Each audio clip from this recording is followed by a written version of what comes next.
can join us today for New Horizons Festival of Women's Rights. New Horizons Festival is a festival hosted by Renee Kassan, a convening of all different insightful, inspirational groups from across the women's sector and across the Jewish community. Our aim is to convene, to educate, to share, to empower, and we have been doing that a great deal over the past few days alone. We're so thrilled this morning to be joined by, how many presidents have we got here?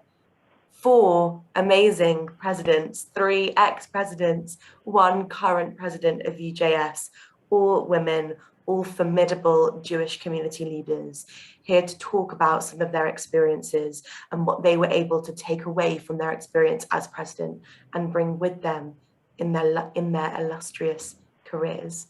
Without further ado, I'll hand over to Nina Freedman, who will be chairing this panel. Nina is the current president of UJS. Thank you so much, Rachel, and thank you for having us on this amazing series of events. It's great to see women being spotlighted in such an incredible way, and I feel very honoured to be part of it. So I am Nina, I am the current president of UJS, and I am joined by some of my amazing predecessors. We have Hannah Rose, Hannah Brady, and Ella Rose, all of whom were UJS presidents before me and have been some of the best presidents UJS have ever seen, I would say. So just by way of introduction, could you guys please tell us a bit about yourself, what year you were UJS president in, and what you have been up to in the years since, starting with Ella. Great, oldest first, fantastic. So I'm Ella. I was UJS president 2014 to 15. I was the first female president in 7 years and the 4th ever in the then 90-year history of the Union of Jewish Students, which was very interesting. Obviously, 7 years is the life cycle of 2 students. So there was very little remembrance or understanding of having someone who wasn't a man leading UJS. I've then, since I worked for the Israeli embassy briefly, I then ran the Jewish labour movement in the fight against anti-Semitism Labour Party, and now I manage all the communications and public affairs for the Holocaust Educational Trust. Amazing, thank you. We'll continue in age order. Hannah Brady, if you'd like to share. Sure. So I think I'm actually like 3 months older than Ella, shockingly.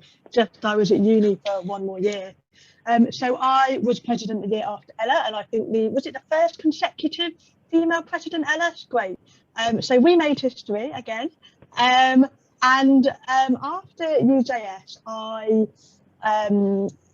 I went into the civil service and I worked in government marketing in 2 different departments. And then I realised after a year at UJS of having all that freedom to be creative and be autonomous, being a cog in a massive, thing just wasn't for me. So I quit and I became a content producer. And now I am the head of North America and the Pharma division for Reuters Events, and I run commercial conferences for Pharma. And outside of work, I've still been engaged in the Jewish community with Limmud for a long time. And currently I'm a trustee of the New Israel Fund. Amazing, thank you. And Hannah Rose. Thanks, Nina. I'm Hannah. I was UJS President 2018 to 2019. So that was the centenary year, the start of the centenary year. And I was, as you probably calculated, the 6th woman in 100 years. I actually remember this line that we came up with during my campaign, which was like, there'd be more presidents named Michael from the University of Manchester since the year 2000 than any woman ever. So although there'd been women before me, I still felt the weight of that, of course. So since then, I went to do my master's at King's College London in terrorism, security and society. I worked for an MP alongside that until the general election, of course. And then after my master's, I went into the private sector for a bit. I worked in corporate public affairs at an agency. And then since then, I've been doing my PhD back in the same thing at King's College London, where I'm a research fellow at the International Centre for the Study of Radicalisation. And I also do some kind of more freelance-y work for the Institute for Freedom of Faith and Security in Europe, where I'm also a research fellow. Cool. Oh, and I'm on the UJS trustee board still as well. Still involved in UJS. Yeah. Cool, thank you. So then between Hannah and me, we had Esther, who unfortunately can't be with us because she is unwell, but she was another female UJS president, and then we have me for this year, which is great. So in the last few years, the number of female UJS presidents has kind of increased exponentially, which is really interesting. For the first, 70 years or so, we had barely any, and now we've got more than ever before, which is great to see.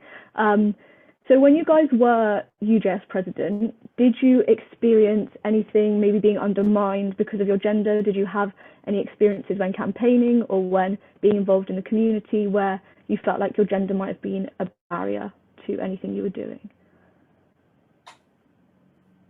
I remember there was one incident that was quite funny. And so there is I don't want to say a tradition, but effectively a tradition where the UJS President is included in a delegation to meet the Prime Minister.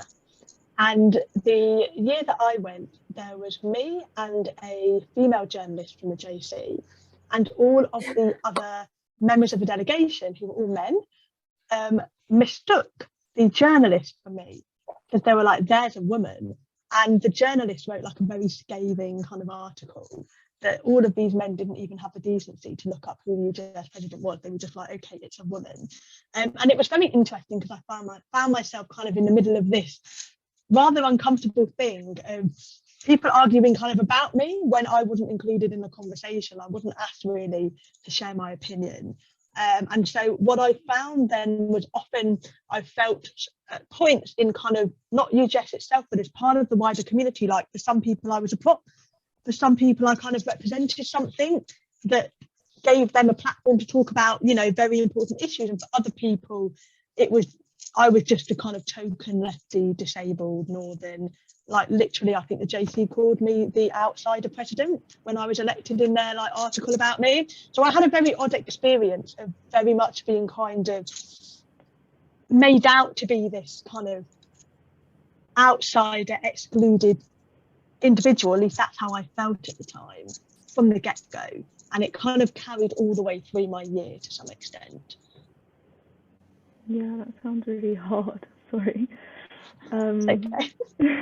Did either of you, Hannah or Ella, have any experiences that were similar?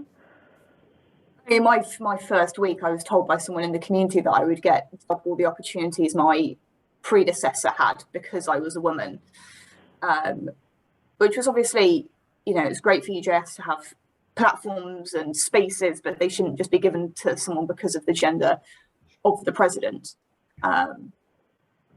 which was, you know, a challenge. I fairly and squarely, quite convincingly beaten a man for the job, and I felt like I'd very much deserved my win. I'd worked really hard for it, and then to be told my first week that I would get opportunities not because of who I was or the work I was putting in, but because I would be, you know, a female face in a photo was, you know, uncomfortable. And I did get more experiences than Jos previously to me had.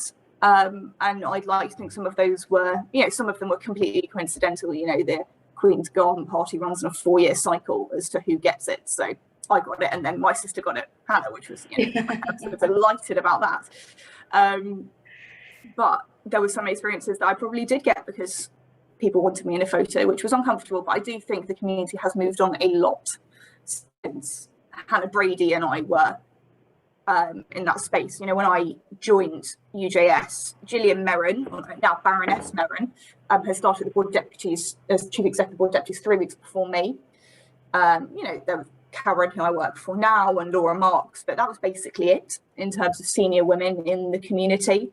And the progressive Rabonim, who were women, didn't have the sort of space and profile I think they do have now. So there were times I felt very alone in that space. And I think there's always a thing, like UJS gets the most incredible opportunities for young people. So, you know, you're on these boards of like amazing, successful people, and sometimes you're only the young person in the room, which is obviously intimidating. And you obviously have imposter syndrome because you're like 21 and you're sat in this room being like, why are people asking me things I don't know the answer? And then you're also sometimes the only woman. So it's that like double-edged imposter syndrome, which I think can be really difficult. But I think the community has moved on a lot now. You now have so many, Claudia Mendoza, chief executive the jail. So you have some amazing women in spaces now. They just weren't, I think, 7-8 years ago, and the community's come along a long way, and that's a really great thing. Yeah, I agree. I think Ella and Hannah had it much worse than I did, and I think some of the stuff that they did paved the way for me having a better time. So, for example, with this PM roundtable, I don't know, Ella, you had the same issue when you were at yours. It was only May. To be fair, by the time I was president, Marie had been elected president of the board of deputies, so there was usually another woman in the room with me. But I remember the chairman of the Jewish Leadership Council, Jonathan Goldstein, stepped aside so that a woman from his team could go, which I thought was a really good thing to do. I would encourage more organisations to do that. Of course, it wasn't fully fixed when I was at UJS. It still isn't fully fixed now. I can't think of a specific incident now you're asking, but there was an undertone the whole year of I just felt constantly underestimated and slightly paternalized because of who I was, and I felt like I could never escape that. I had this, not to do with UJS, but when I was leading Israel tour, I had this like feminist awakening on Masada. You know, it's like the sunrise and we're walking up Masada, and obviously you're exhausted out of your mind because you've just been sleeping in a tent with 56 16-year-olds. And we had a new security guard for that day, and my who was a man, was walking at the front of the group and I was walking at the back, and the security guard basically followed me saying, make sure they drink water, don't lose that person. Are they tired? Have you got this? I was like, why on earth are you telling me this? Why aren't you telling? I've been with these kids for 2.5 weeks. I know what I'm doing. But you're telling me, not my who's a man, because you just assume that I'm bad at my job and don't know what I'm doing because I'm young and a woman. And that was very much an undertone throughout kind of all things I've done as a young woman in the community, is people, they'll listen to you, but they'll kind of ignore your opinion and think, oh, she's just saying that because she's young and angsty and a feminist, instead of actually taking you seriously, and just assuming you can't do things rather than assuming that you can, because you're in the position you are and you've earned it, and you've been elected and you have that mandate. So it was difficult at times, but also I had women before me, I had other women in the room, I had an amazing team, and I felt like we were always pushing the community forward just a little step on that. I don't know, Nina, how have you found it so far? I actually have had a pretty positive experience. Obviously, the rooms I'm in now, you've got Claudia and Michelle, and you've got Marie, and you've got Karen Austin, and there are a lot of women that I do see. So I don't necessarily feel like there is that underrepresentation anymore. I always feel like, I obviously still feel quite undermined, but something I never know is, am I feeling undermined because I'm a woman, or is it because I am 21 and I am the youngest person in this room? And I think the intersection of those two things can be really challenging.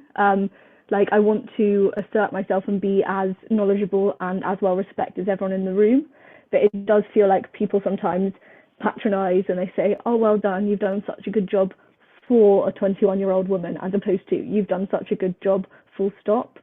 And I think it would be great to hear those things more than to hear the former, because that is irritating. The experience that does come to mind, and I remember I called you, Hannah, about this at the time. Yeah. When I was running for UJS President, one of the Jewish newspapers ran an article where they basically made a joke out of all the candidates. They do it every year. It's quite funny. And there was one comment in there that said, basically ranked us all and gave us points for how funny or stupid our campaign videos were. And it said, Nina gets extra points for wearing long sleeves.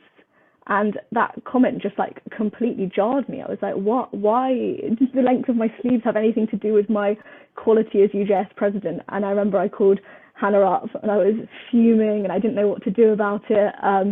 But she kind of helped me through that. I think that was really important, having someone who had come before me, who had experienced the same things, so that I could call her and be like, how do I deal with this?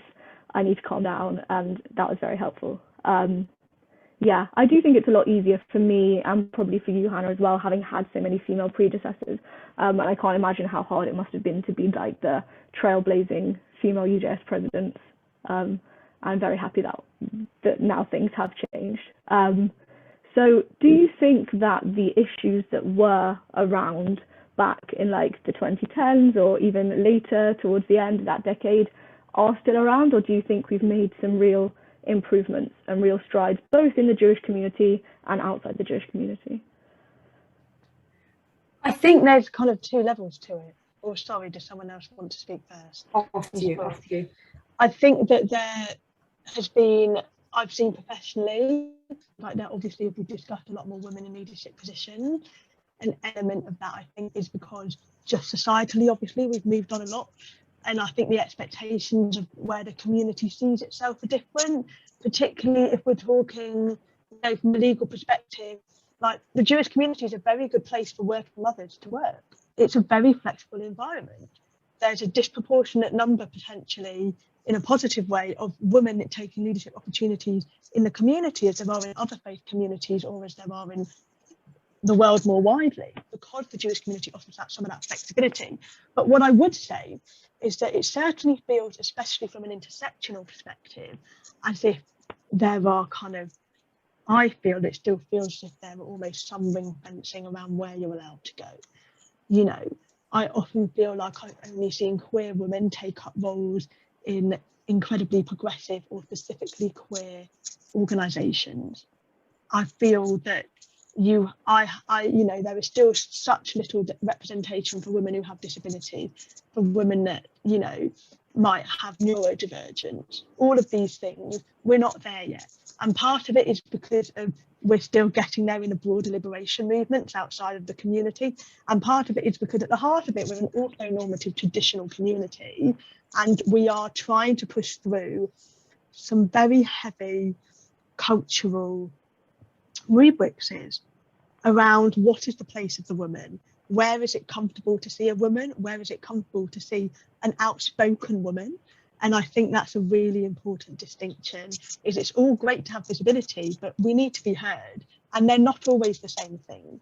And so I think that we're certainly getting somewhere, but I think that what type of women and the way that we perceive some of the stereotypes around Jewish women and whether we're actually combating those is kind of a much bigger issue that it's very difficult to tackle. I think you touched on a really interesting point there about the Jewish community especially, and I guess something I wanted to ask your opinion on is, do you think that this gender inequality is worse or better in the Jewish community? Do you think it impacts it, and how? I mean, it obviously must impact it to an extent, but how do you think that manifests itself? I think that it's very pervasive just culturally. I don't think there are men sitting around thinking, oh, we must keep all the women in their places. But if we think about so much of even just our humour, the overbearing Jewish mother, the over-the-top Jewish woman, you know, like I even find myself saying, oh God, I'm so sick of trying to date Jewish women because everyone is so intense and so over the top and I don't want to date myself. Now that has incredible internalized anti-Semitism and misogyny, but none of us are immune to these things. And so I think that in terms of some of these positions and in terms of getting people into roles, we are starting to improve. But there's not so much work being done on actually how do we perceive ourselves? How does that impact the way that we engage with one another? How does it impact the way that we are empowering young women to step up and to be their full selves? I mean, I would say when I led Israel Tour, I was leading kids, many of them were out and queer. That was not a thing that I felt at the time I could be. And even in the 5, 6, I'm really old, I don't remember when I ran Israel Tour, but in the time since, I've seen a whole generation of young women who don't have the shame and who don't have the same level of barrier emotionally that I feel that people who were at university the time that I was at had.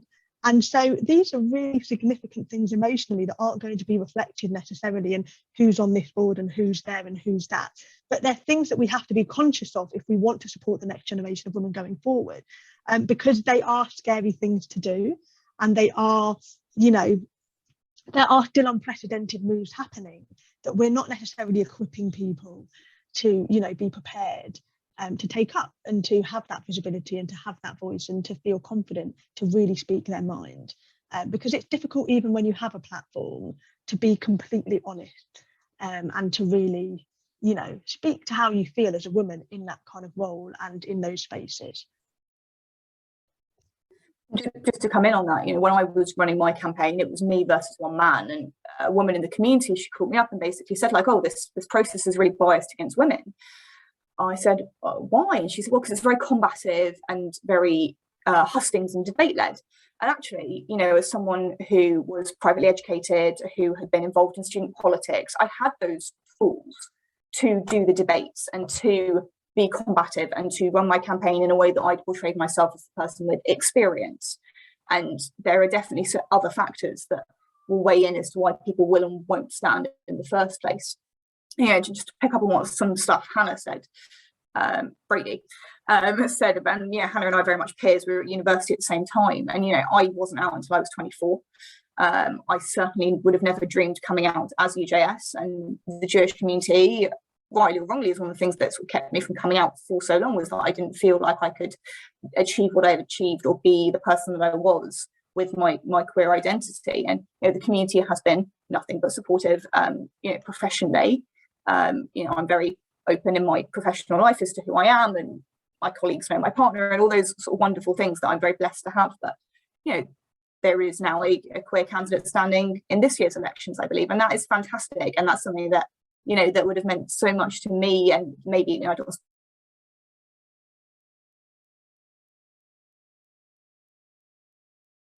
the chief executive UJS one. I think all of us were there at some point, Bonina probably.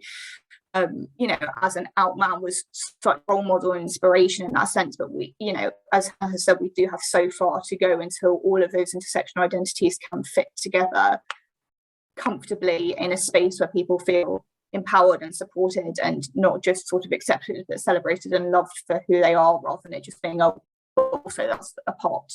And yeah, I obviously I can't turn back time. I wasn't ready to come out at that age, but it's always something in the back of my mind, like, oh, I wish I could have done that for people, because I wasn't ready to, and other people have.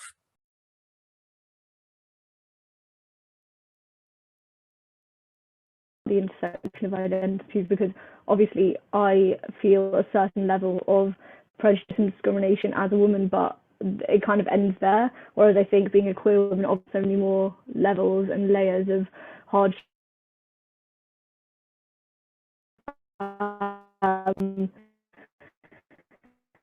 I guess the question I want to ask, which might be a bit controversial, and obviously female representation is not, we're not short of it anymore. Do you think this fight, this discussion is still relevant, or do you think we should be kind of moving on to thinking about queer people in leadership and non-binary people and like other different fights that matter obviously equally as much? Do you think we should be kind of pushing the conversation more towards that, like in this day and age?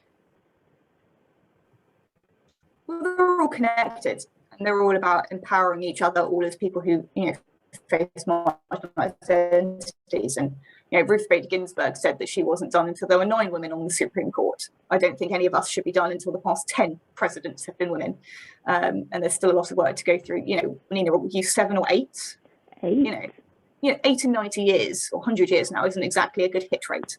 We still have a long way to go to redress the balance of age gone by. And this conversation has been reflected in broader society. You know, the Labour Party having 50-50 female MPs at all on the shortlists, and proportion positive discrimination still legally allowed. There are conversations happening in wider society, but it's time. But also, you know, there are plenty of other discriminated characteristics and minority communities that we haven't even discussed yet. You know, we are, I think, all Ashkenazi women. You know, there's still a long way to go until the leadership of UJS looks like the community it seeks to represent. I think I think people know that there should be women in positions of leadership, but don't necessarily understand why, or aren't necessarily thinking about it for the right reasons. So the example that I'll give is the issue of all male panels. I think probably, Ella and Hannah, when you were at UJS, it's probably quite common or the norm to have an all male panel. When I was around, it was kind of getting a bit dodgy. Maybe you shouldn't do it anymore. But I think people are starting to understand that you shouldn't have an all male panel, but people almost do it because they know it's bad PR, not because they understand why. So I still get calls 2 days before events saying, will you join a panel? And then I get on, I'm the only woman. I'm like, oh, I should have known. Obviously, you only called me 2 days ago. You just kind of were going through the women until you found someone who could do it. But the issue isn't necessarily about the people on the panel. It's the fact that we, for example, when it comes to trying to get panels for anti-Semitism, it's impossible because there are so few women in the community. I mean, my go-to was just always to ask Karen Pollock, because firstly, she's wonderful, but there aren't any other women in senior positions of leadership in the community. Now, there are maybe, who were talking about anti-Semitism and experts in that specific topic at that time. So it meant that you couldn't have women on these panels because you weren't nurturing the leadership and you weren't giving the women opportunities to be able to have that expertise. So I think nowadays people understand that you need a woman on a panel, but there's still such a small pool of people to bring from. And maybe in kind of 10, 20 years, when, please God, all of us are in positions of senior leadership, there'll be a nice equitable pool of people to kind of ask anyone, and we can have that kind of meritocracy that people say that we're in, but we're not. But at the moment, it still feels very tokenistic, and I appreciate people trying and understanding that you need women's representation on a panel, but you know, being called 2 days before it doesn't show that you're putting in the work to nurture the leadership, to make women a part of your program, to build up expertise and hear specifically from women's experiences. And that goes for all, you know, as you said, we talk about all male panels. We don't talk about all Ashkenazi panels, all cis panels, any of those sort of things. So there definitely need to be more conversations. That's not to say the first thing is fixed, but as we've said, they're all linked. And the funny thing I've always had is men looking at me with a sort of terror in their eyes going, well, there's not another sister, is there?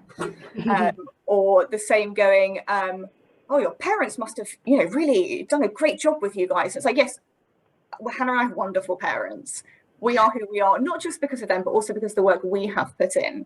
And that, you know, as someone earlier said something about sort of paternalism and infantilizing, you know, Hannah and I being siblings, I think Hannah probably was also undermined from her own value of, you know, oh, well, she only got it because her sister was it, or whatever. We're the first siblings.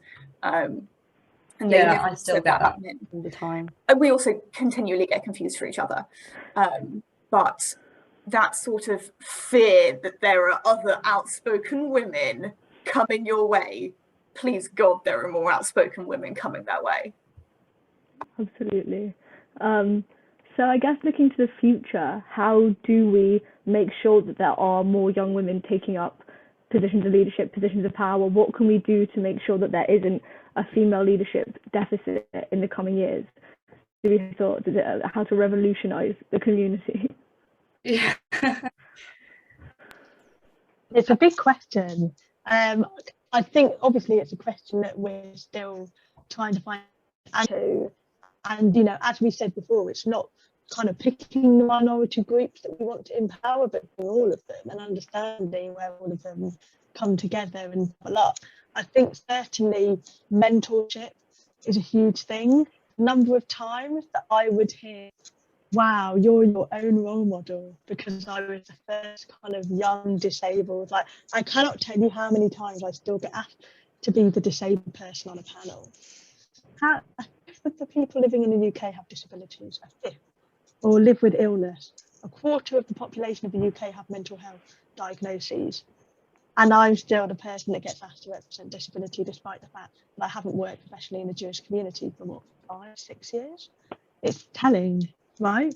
And so being told you have to be your own role model is an incredibly overwhelming experience, because no one's actually taking accountability for the fact that they haven't enabled anyone else to do anything that would put them in that position. So I think mentorship is a huge thing. I think, you know, we've seen our youth movements really start to kind of, I don't want to say crumble, but youth movements are really dropping in terms of the engagement. And I think that's a huge red flag. I think we've completely underestimated the role that having a leadership role at such a young age has on women, on girls. To be told, yeah, you are important and you can be in charge of all these kids because you know what you're doing. That's a huge thing, and I fear that if we lose a part of that, that we could find ourselves in a position where women have less confidence to take up space. But ultimately, a lot of this starts way before we can even get to people. It starts in our Jewish secondary schools. What is happening in our Jewish secondary schools? What is it, 75–80% of Jewish kids these days are in Jewish secondary schools? So what are we doing in those schools to encourage those girls to feel empowered? What are the things that we're setting up for them to practice at this? Because like Ella said, if you've not been in a position where you had the chance to gain that experience, why should you believe that you should do it? So we have to be very intentional to put in these opportunities for people. And UJS shouldn't be the first time someone has a chance to run for something, or the first time a woman or a disabled person or a neurodivergent person or a queer person had the chance to have a platform. We need to be creating these things at a much younger level, and whether that's through their synagogues, schools, youth movements where they're relevant, to find these kind of pockets of power for people to become comfortable with. Because really it's about learning how to handle power and how to deal with the challenges that come with it, both in terms of relations with other people and in terms of how you see yourself with it. And it's a lot to handle at a young age, so we need to prepare people as young as they can get, really. Start at nursery, that's what I say. I'm also not sure who it was that came after me, put in positive discrimination on some of the UJS bodies. So maybe, Hannah, was that you? 50-50 on National Council and making sure that there are reserved spaces for women. You know, if we could find a, what we say, JSOCs are autonomous, but if JSOCs were to take that upon themselves to ensure that there were reserved spaces for women, and, you know, that does sometimes just end up with women's places and men's places. And that obviously does create a problematic space for people who don't identify either as a man or a woman or gender fluid, non-binary, all those things. But having reserved spaces for non-men, I think, is really important. And we've seen, you know, certainly in the political sphere, that it has hugely increased the number of brilliant women that have been able to take up that space and not bullied out of those spaces by overbearing men. Yeah, I agree with everything that's been said. I'm a big fan of reserved spaces for non-men, because those opportunities don't always present themselves to women, and women are perhaps more reluctant to put themselves forward, and that's one of the tools that can be done. I also agree with Hannah, it's to do with modelling behaviour from the bottom up and making sure there's that culture in place in every level of the community, or JSOCs or UJS, to make sure that people, when they first join, know that they have the same opportunities as everyone else, regardless of their gender, sexuality, ability, race, ethnicity, everything. I also think UJS has an opportunity, and I always say this about UJS, is that we're, you know, the rowdy youth, and we should be pushing the community a bit more forward every single year. And I think this is one of the places where we do really well, actually. I mean, look at the four of us and poor Esther, who are here today, and Nina, I saw a great photo of you, and I think Nadeem Zahawi and your two women campaigns people, and it was 3 young women representing the Jewish community to the education secretary. I thought that was so cool, and that should be completely normal. So, you know, we need to not shut up about it. We need to keep making sure we're representative and relevant and shown very publicly to be in these spaces, not just in UJS, but in the whole Jewish community. And I think the culture is changing. But, you know, all of us here today and everyone who's watching on Facebook should know that this is our opportunity and also our duty to kind of take it forward another step into the future. Yeah, definitely. I mean, for me, I think the thing that really inspired me, and Hannah, you've heard me say this a million times, like, the thing that really inspired me to be UJS President was seeing you be UJS President when I was in my first year, and I saw a young woman who went to the same university as me and was so confident and really outspoken, and that really showed me that I could be the same thing for younger women, and that really motivated me. So thank you for being that person for me. And I hope that I can be that person for younger women, and just that we can continue. I think it's really important to have like a generational, well, that's not the right word, but like a thing of leadership, so that we can continue it and that we can be inspired by one another and continue it for so many years to come, because we can't just end it now. That would be really upsetting.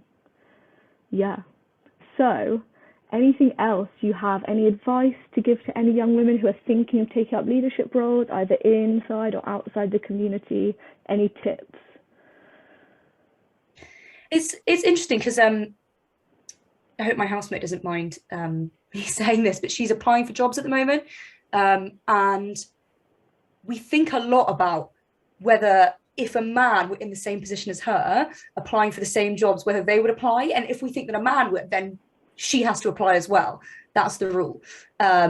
So I would say the same thing to anyone thinking of running for an election or taking up a position of leadership in their local Jewish community. If the only thing holding you back is the things that you think a man in the same position with the same experience as you wouldn't consider to be holding them back, then please go for it, and know that there is this support system of UJS grandmas who are there for you, wish you the best, are a phone call away if you need us. Sorry to, impose phone calls on all of you. I'm sure hopefully you're more than happy. And that hopefully there will now be always another woman in the room with you who will kind of hold your hand and take you through those difficult times. But you can't let those kind of socialized attitudes hold you back, because that's what been holding women back for so long, and that's kind of what we're almost conditioned to think, that we're not appropriate for these roles. So we've got to switch that thinking.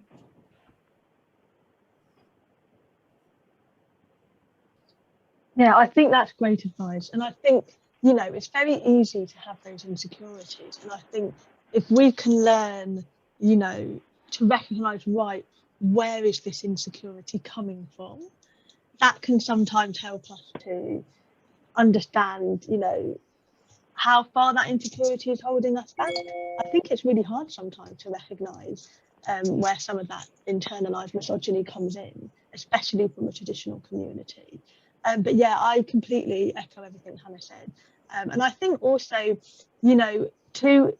I think sometimes it's important to also not just think of yourself as, right, I'm a woman going into this space, but championing the other aspects of your personality or of your ambitions, which you want to follow.